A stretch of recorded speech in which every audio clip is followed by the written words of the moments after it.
wabarakatuh. Bismillahirrahmanirrahim. Alhamdulillahirabbil alamin. Wassalatu wassalamu ala asyrafil anbiya'i wal mursalin wa ala alihi wa sahbihi ajma'in. Amma ba'du. Segenap para alim ulama yang saya muliakan, para guru, para kiai, para asatidzah, para tokoh masyarakat, pengurus Masjid Jami Mahalul Ghufran yang saya hormati, bapak-bapak, ibu-ibu, hadirin hadirat sekalian yang berbahagia.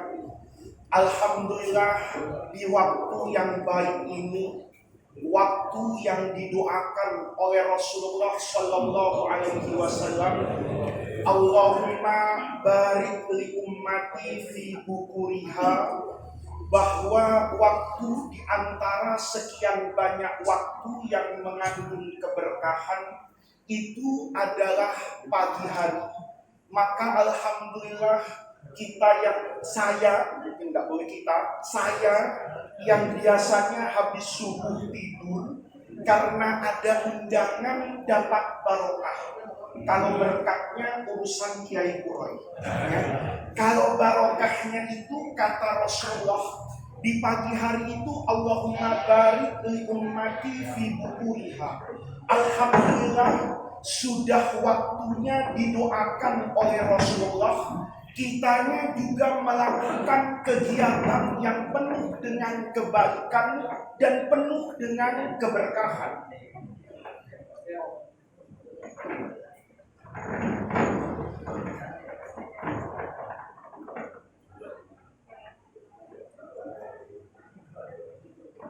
Waktunya sangat baik dan kita melakukan kegiatan yang baik. Apa artinya kegiatan yang baik? Saya dulu sama dengan bapak sekalian ngaji sama guru saya. Guru saya punya guru itu idola banyak orang. Sehingga yang hadir ke majelis beliau itu pelangi, warna-warni. Orang yang rajin sholat datang, orang yang jarang sholat juga datang. Bahkan yang lebih unik lagi, di antara sahabat-sahabat perempuan itu, ada yang datang ke majelis beliau dalam keadaan tidak menutup aurat secara sempurna. Ya untung tidak ada di Masjid Mahalul Ghufran ini. Ada jamaah datang yang betisnya itu kelihatan, yang rambutnya itu terlihat. Tentu ini tidak dilakukan di masjid tapi di majelis ilmu. Perempuan ini rajin hadir ke majelis tetapi tidak menutup aurat. Maka pada satu kesempatan perempuan ini bertanya kepada guru saya, "Guru, saya ini dikasih tahu sama teman saya, apa gunanya rajin ngaji kalau tidak menutup aurat? Apa gunanya sering datang ke majelis tetapi sampai hari ini, sampai detik ini saya masih suka mengumbar aurat?" Saya punya guru itu kalau ngajar itu bukan pakai madhab Imam Syafi'i saja, bukan pakai madhabnya Imam Abu Hanifah saja, bukan pakai madhabnya Imam Malik saja, bukan pakai madhabnya Imam Ahmad saja, tapi ngajarnya itu pakai madhab cinta. Kata guru saya, tentu kalau saya yang ditanya, ini jawabannya mungkin berbeda. Saya katakan betul itu. Untuk apa kamu ngaji kalau apa yang kamu ketahui tidak kamu amalkan? Itu mungkin Ustadz pas bandrol, ya.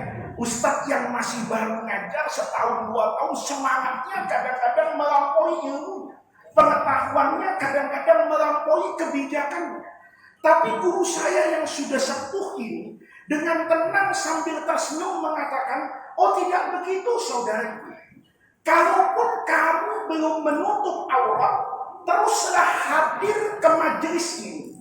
Kenapa demikian? Karena datangnya kamu ke majelis ini, karena langkah kaki yang kamu gerakkan untuk datang di mana ilmu disampaikan, itu tandanya kamu bagian dari orang baik dan mudah-mudahan nanti masuk surga. Saya dengar begitu itu mikir juga, kok bisa ya ada kiai nasihatnya lumayan unik. Biasanya langsung dimarahin, biasanya langsung dikasih tahu tentang apa itu kewajiban menutup aurat. Tapi guru saya bilang, nggak usah pusing dengan itu. Yang penting hatinya bersih, yang penting hatinya ingin selalu dekat dengan ilmu, itu tandanya kamu mau jadi orang baik. Saya waktu mendengar nasihat guru saya, itu mikir, apa dalil guru saya mengatakan seperti itu? Kemudian beliau menyambung dengan hadis Rasulullah Shallallahu Alaihi Wasallam.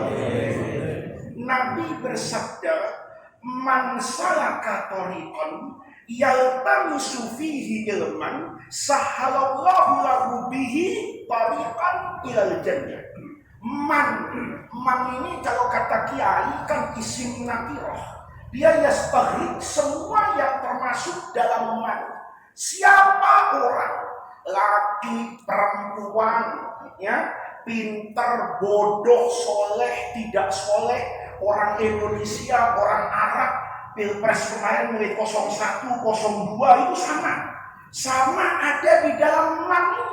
Siapa orang salaka thariqan, yang salaka itu menempuh orang tadi thariqan satu jalan, yang tamisu thariqan ini, yang tamisu ilman, sahalallahu bihi thariqan.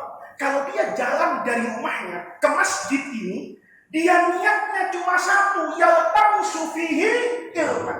Dia nyari ilmu, dia ingin mendapatkan pengetahuan dari agama ini. Kata Rasulullah, sahalallahu bihi thariqan ilal jannah, nanti jalan dia ke surga itu dimudahkan oleh Allah Subhanahu wa ta'ala. Maka kita datang ke majelis ilmu itu merupakan sesuatu yang luar biasa. Keinginan kita hadir ke majelis ilmu itu, kata ulama, menjadi parameter dan ukuran kebaikan seseorang.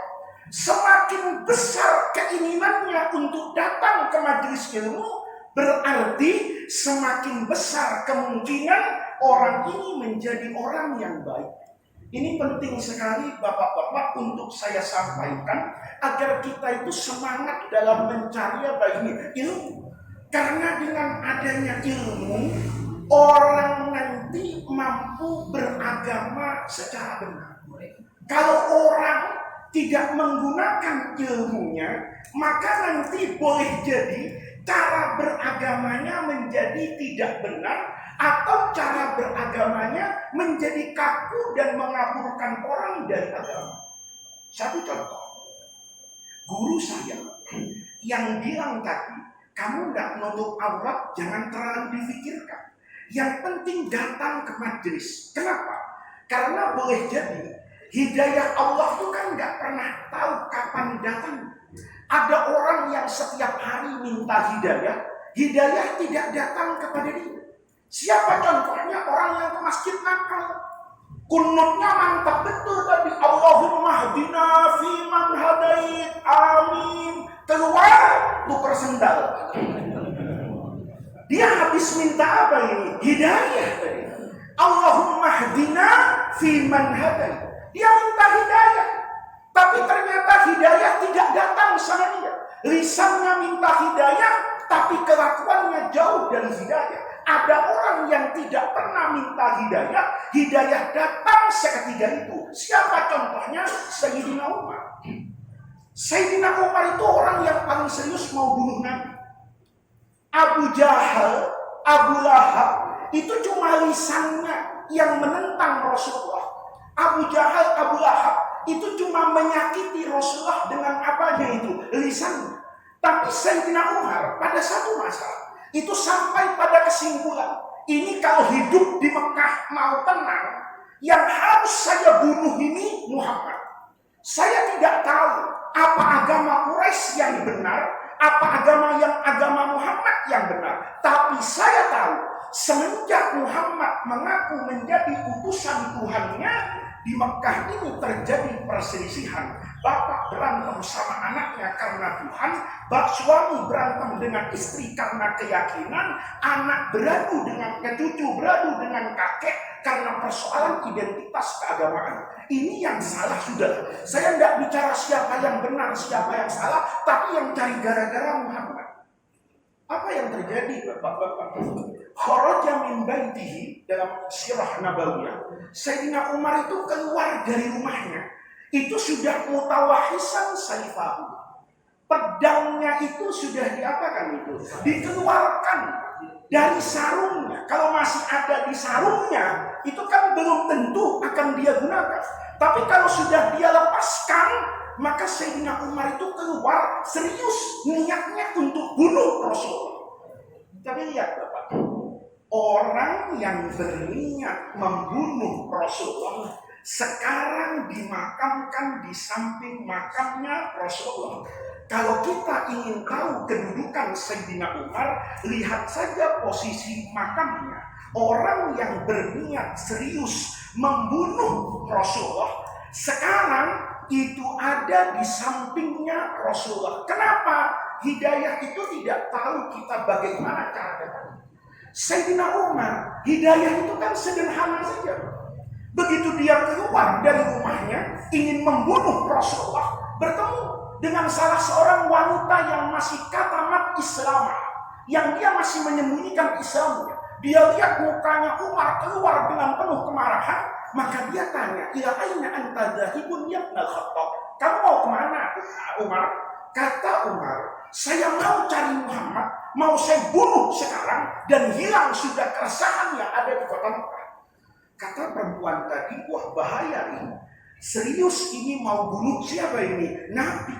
Maka kata perempuan tadi, "Umar, kenapa kamu harus urus Muhammad? Kamu tidak urus rumah." Kata Umar, "Ayu baitin li, rumah saya yang mana?" Kata perempuan tadi, "Rumah adikmu Fatimah binti Khattab itu yang diurus." Kenapa? Karena Fatimah itu adikmu, itu sudah apa ini? Sudah ikut agamanya Muhammad. Sayyidina Umar tentu terpukul betul. Orang yang setiap hari merasa bahwa Rasulullah itu adalah musuhnya, orang yang dia musuhi sepanjang waktu, tiba-tiba adiknya menjadi pengikutnya.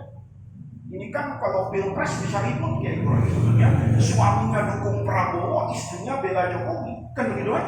Kalau suaminya bela Jokowi, istrinya dukung Prabowo, itu ributnya lebih ribut dari tetangga.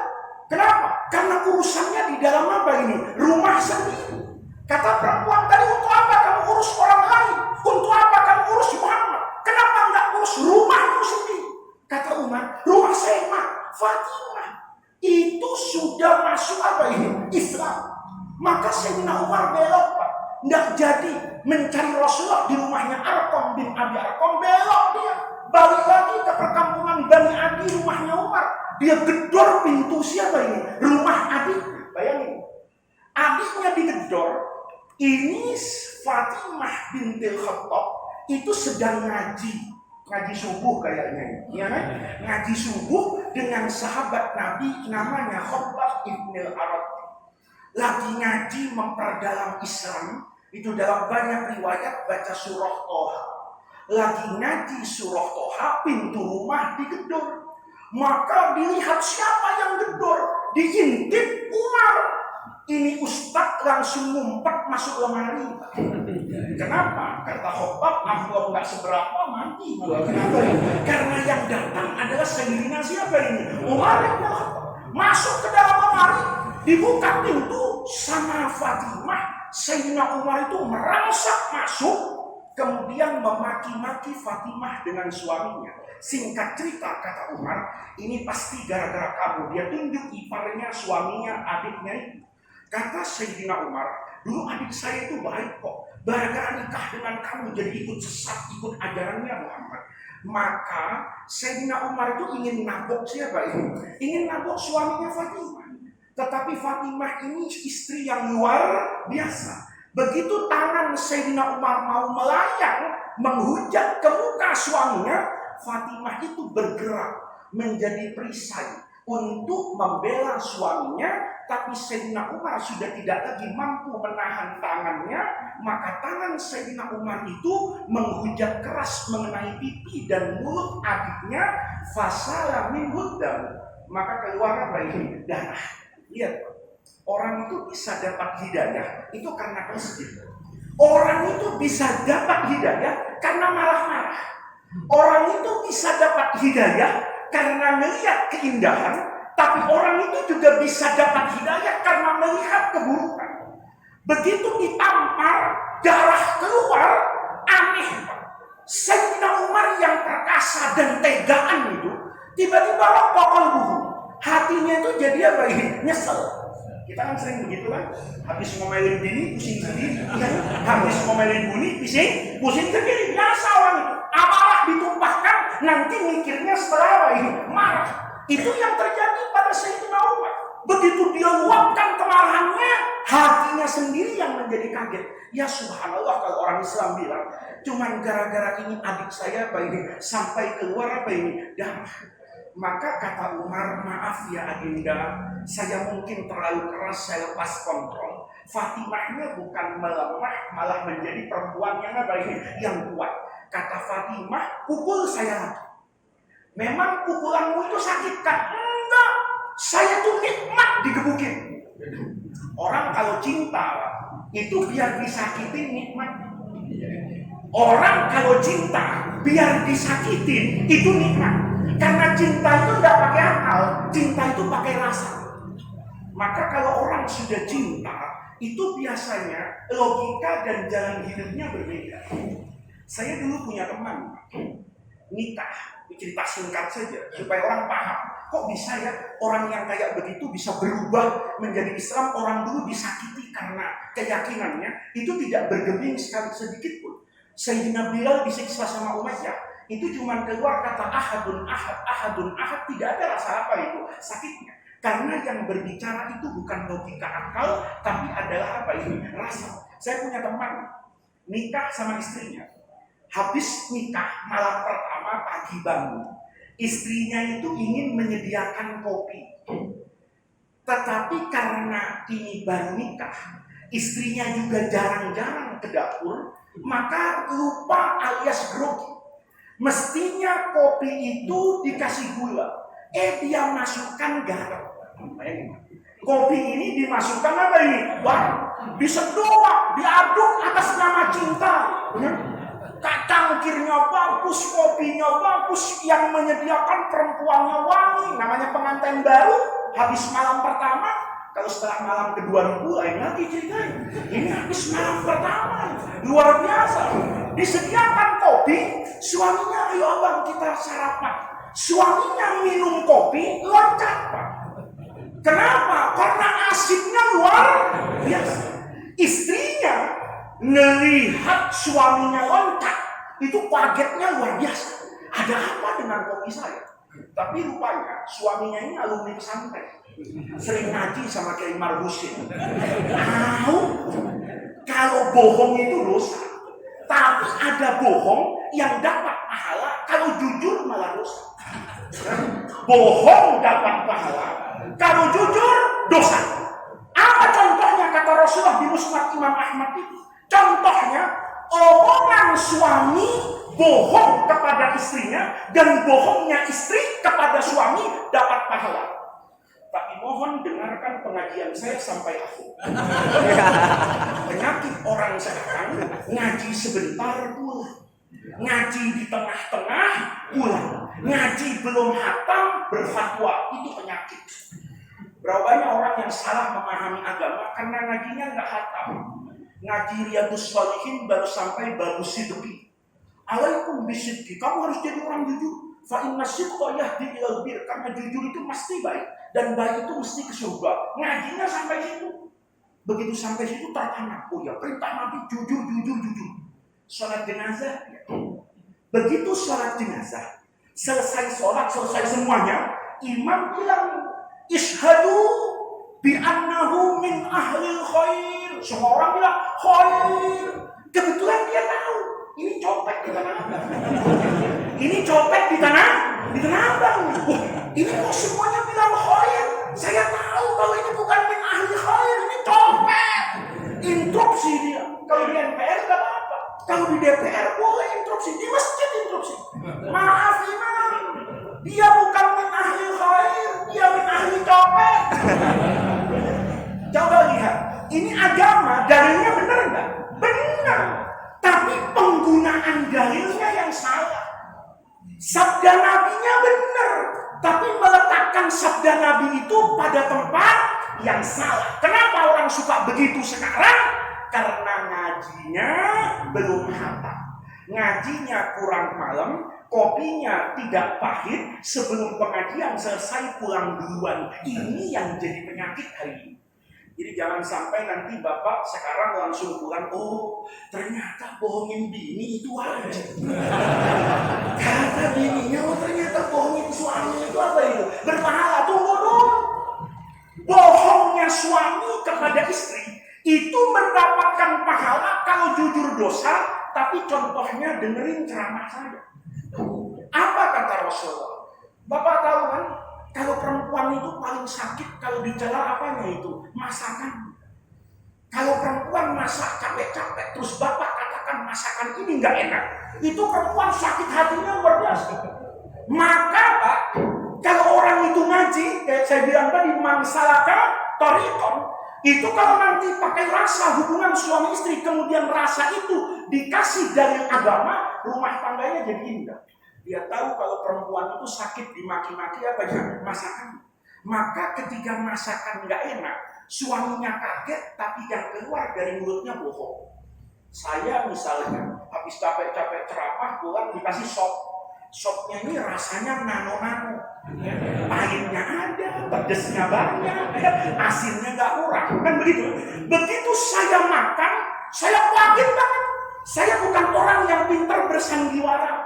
Karena saya bukan politisi. Ya. Kalau politisi itu pintar bersandiwara. Kemarin biru, sekarang merah jadi. Ya kan? Sekarang merah, besok kuning sah. Hari ini takbir, besok bermaksiat jalan. Itu namanya politisi. Jadi politisi itu jangan diglorifikasi, jangan disucikan. Ya, tidak ada kalau orang berpolitik itu yang satu malaikat, yang satu iblis, tidak ada. Kalau yang satu malaikat itu karena sedang di masjid, yang satu iblis itu karena sedang di pasar meraih kepentingan dunia, tidak perlu diglorifikasi. Maka waktu saya baca hadis ini, si perempuan ini Pak, tentu kaget, tidak bisa karena suaminya tidak bisa menyembunyikan apa ini bahasa tubuhnya. Mungkin suaminya kaget, istrinya mengatakan, kenapa Bang? Kalau Bapak jujur dosa nyakitin istri, dipanggil sini loh. Masakan apa sok kayak gitu? Bahkan kadang-kadang laki-laki saking emosinya nyakitin bininya. Nanya, ini lu masak sok kayak gini, lu perempuan bukan sih? Istrinya ditanya, lu perempuan bukan, anaknya 5. Lah dia bikin anak sama setan. Itu saking apanya itu? Emosinya. Lu perempuan bukan sih? Kan begitu kan? Saking apanya itu? Marah. Tapi kalau orang yang teman saya itu karena ngaji tahu di sini jujur dosa, kalau bohong malah dapat kaget bohong. Tapi bohongnya tidak berlebihan, kata Rasulullah. Dia bilang, subhanallah istriku luar biasa masakan ini. Rasa kopi. Luar biasa rasa kopinya, luar biasa rasa sopnya. Pahamnya si istri luar biasa enaknya. Kata suaminya luar biasa nggak enak.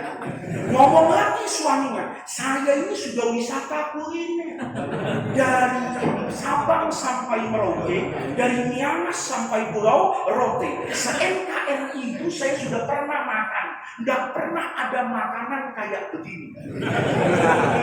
Bininya bangga nggak? Bangga. Perasaan istrinya nggak ada yang enaknya kayak begini. Saya jujur sebenarnya nggak ada sop kayak begini dijual. Kalau ada dibunuh yang dijual. Rasanya apa ini? Berantakan. Loh Bapak, pekerjaan yang sama, kata yang sama, kalau niatnya berbeda itu dicatat oleh Allah sebagai sesuatu yang berbeda. Zina dengan nikah, saya mohon maaf ini kan udah dewasa semua. Secara fisik yang dikerjakan sama, nggak ada bedanya. rasanya sama, harus ada laki perempuan yang aktivitasnya sama. Tapi yang satu dikatakan minal kurban, yang satu dikatakan minal mubiqat. Yang membedakan itu apa? Niatan dan akad dalam hati. Nabi Yusuf dengan Siti Zulaikha atau Zalikha ulama sebutkan, itu yang dikerjakan sama. Bahkan kata kerjanya di Quran itu tidak dipisah. Nabi Yusuf ketika kejadian di kamar itu kan lari ke pintu. Siti Zulaikha juga lari ke pintu.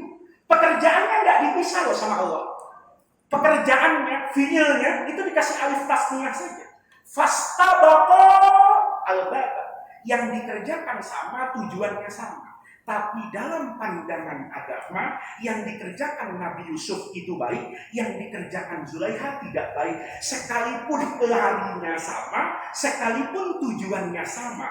Larinya Nabi Yusuf untuk kabur, menuju pintu untuk membuka pintu. Zulaikha lari ke pintu untuk mencegah supaya Nabi Yusuf tidak kabur. Dan dia lari ke pintu untuk meyakinkan bahwa pintu ini sudah ditutup dengan cara yang sangat rapat.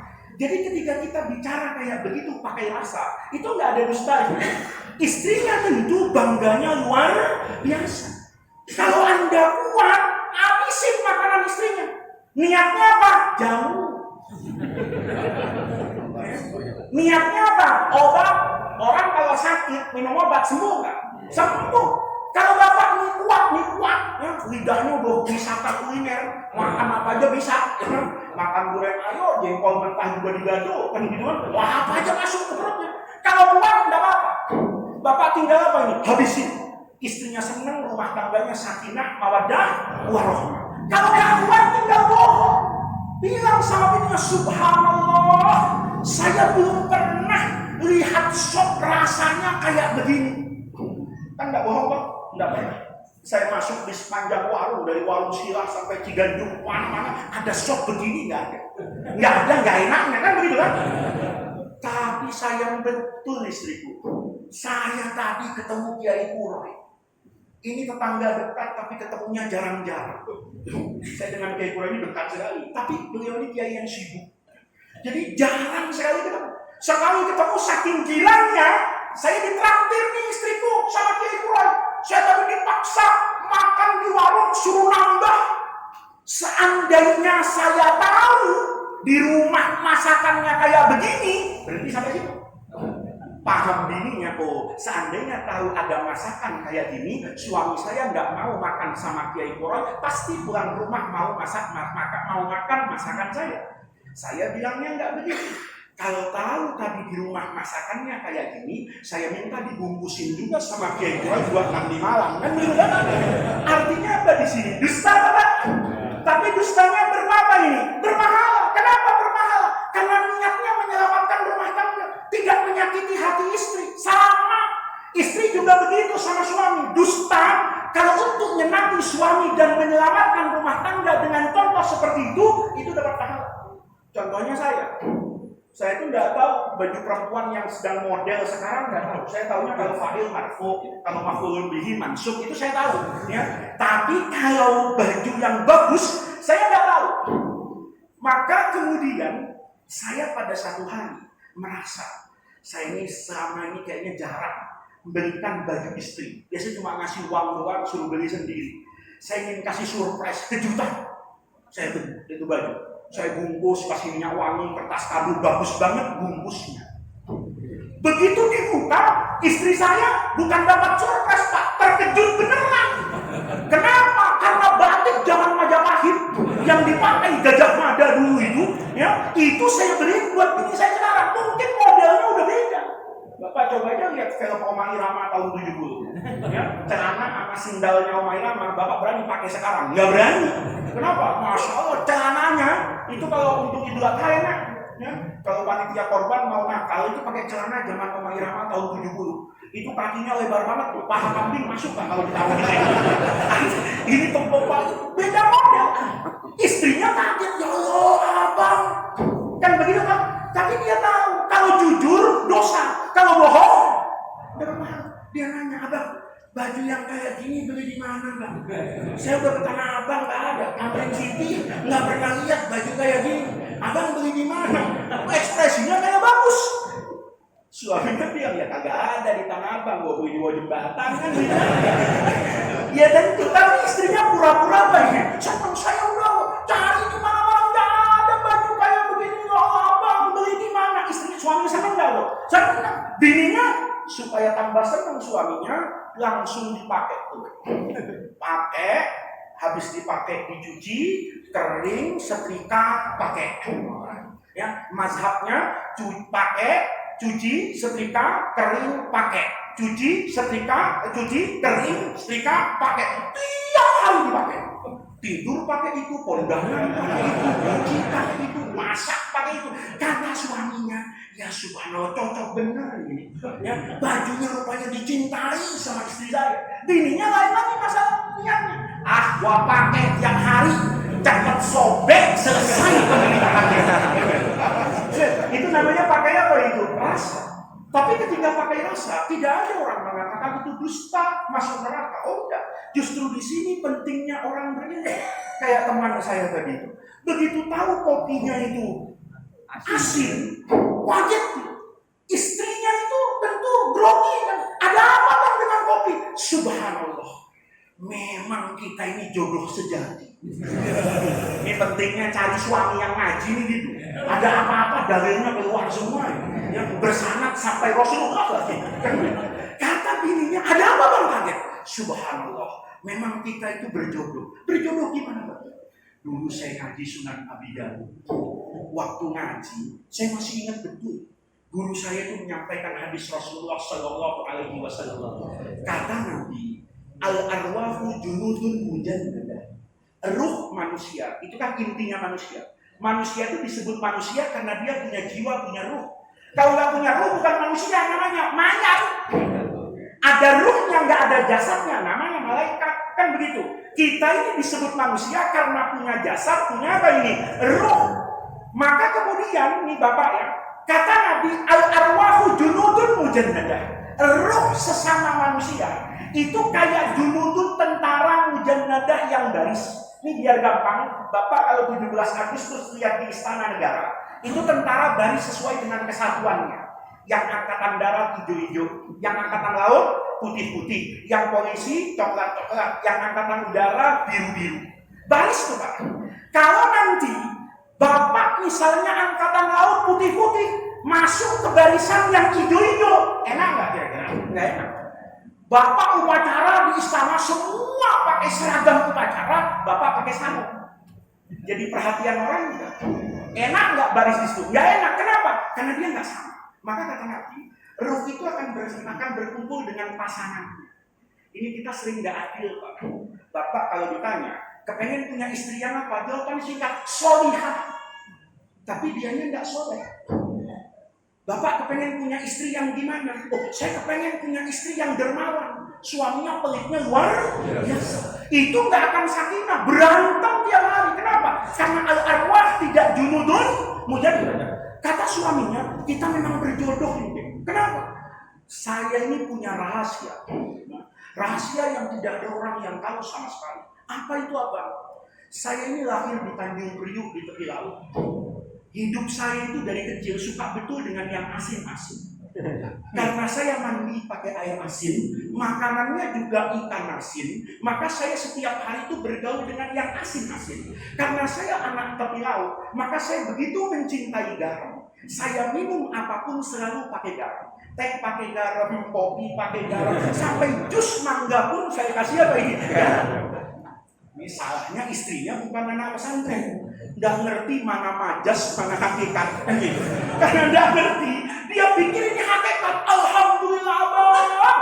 Ternyata saya tadi masukkan garam ke kopi, itu ilham dari Allah untuk menunjukkan bahwa kita memang berjodoh. Ini semangatnya boleh, tapi begonya ampun-ampun.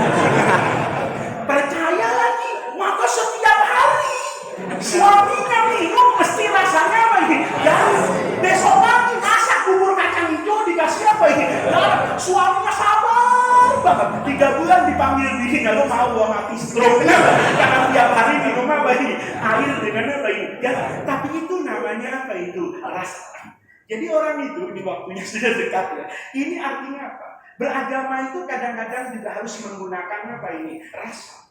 Kalau perempuan tadi yang tidak menutup aurat, kemudian dijauhkan dari majelis, dimaki-maki, salah-salah, nanti orang itu tambah jauh dari apa ini? Agama. Hukum Islam itu tegas. Tetapi Rasulullah yang membawa ketegasan hukum Islam itu ketika berdakwah selalu menggunakan sifat rahmat welas asih.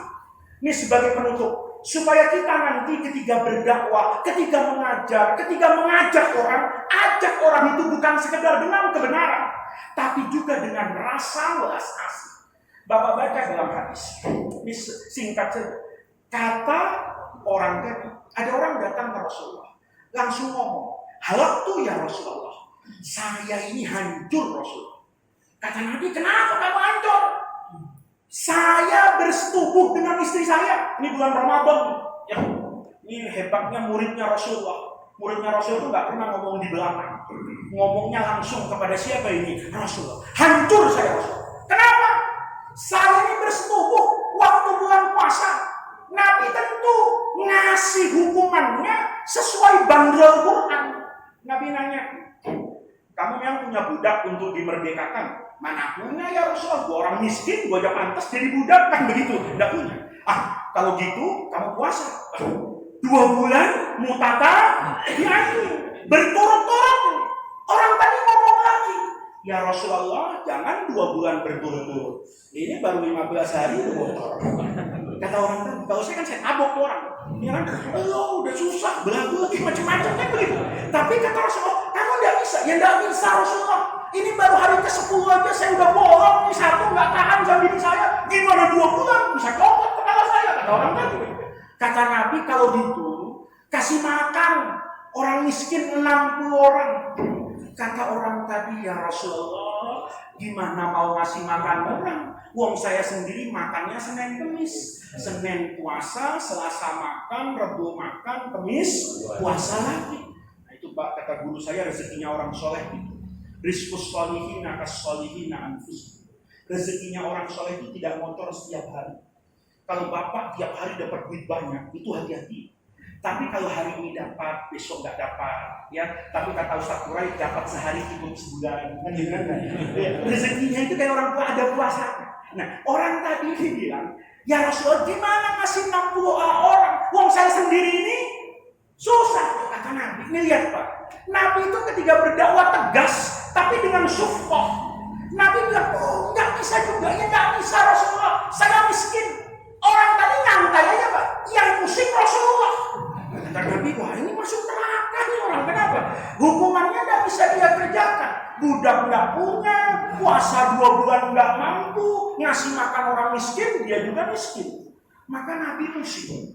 Tengah-tengah Nabi pusing, tahu-tahu Ustaz Nasruddin bawa nasi padang dari Rasulullah Sallallahu Alaihi Wasallam. Pas banget 60 apa ini otak. Lihat Pak. Pas banget 60 otak. Nabi itu yang bil mu'minina raufur rahim, girang banget. Kata Nabi, alhamdulillah. Wa man yattaqillaha yaj'al lahu makhraja wa yarzuqhu min haitsu la yahtasib. Ada rezeki. Pas banget di kotak itu 60 rumah makan Padang sederhana. Nabi lihat ini sesuai nggak untuk kafar? Wah sesuai, lebih sesuai banget. Kotaknya ada nasinya, ada telurnya, ada ayamnya, ada dagingnya. Ya, ini tambahan dari saya Pak. Ya, Bapak jangan cari di hadis. Emang benar Nabi pernah dapat nasi kotak Padang? Nabi yang kurang kerjaan. Itu sederhana betul, lengkap betul itu isinya. Kata Nabi, wah ini memenuhi syarat untuk bayar apa ini? Kafarat. Kata Nabi, bilang ke orang tadi, mana orang tadi tuh yang katanya bersetubuh dengan istrinya tapi tidak bisa bayar semuanya? Panggil, menghadap orang tadi. Saya Rasulullah. Kata Rasulullah, ambil nasi padang ini, fatasaddaq biha. Kamu sedekahkan semua 60 ini buat orang miskin. Nanti kamu bebas dosa yang tadi membatalkan puasa dengan cara bersetubuh dengan istri. Sampai di sini masalah belum selesai. Saya kalau punya murid itu saya lipat, ya kan? Masalahnya banyak banget ngomong lagi. Rasulullah, ini nasi kotak untuk siapa? Untuk fakir miskin. Ini bayar kafarat. Ngomong orang Ya Rasulullah, memang ada di Madinah ini orang yang lebih miskin dari saya. Saya ini istiqomah masuk data BWS sebagai orang yang hidup di bawah kemiskinan. Bukan miskin aja, hidup saya itu di bawah kemiskinan. Apa ada di kota Madinah afqaru minni wa ahli? Itu hadisnya ngomong gitu. Apa ada yang lebih miskin dari saya dan keluarga saya? Dengar kayak gitu kata Nabi, ya udah, lu bawa aja nasi padang, bagiin buat anak bini lu. Siapa ini? Rasulullah. Lihat, kan nyampaikan ke istrinya, bingung nih dia ke rumahnya. Dia datang bawa nasi padang. Bininya pasti nanya, "Bang, ini nasi padang dari siapa?" Dijawab, "Dari Rasulullah." Kok Nabi ngasih ya? Ada apa? Apa ulang tahun? Apa peresmian masjid? Apa halal bihalal? Apa maulid berbelan masih sehat sekarang? Kok apa bawa nasi kebuli? Gara-gara apa? Jawabnya susah kan? Jawabnya apa? Ya gua dapat begini gara-gara tidur sama lu kemarin.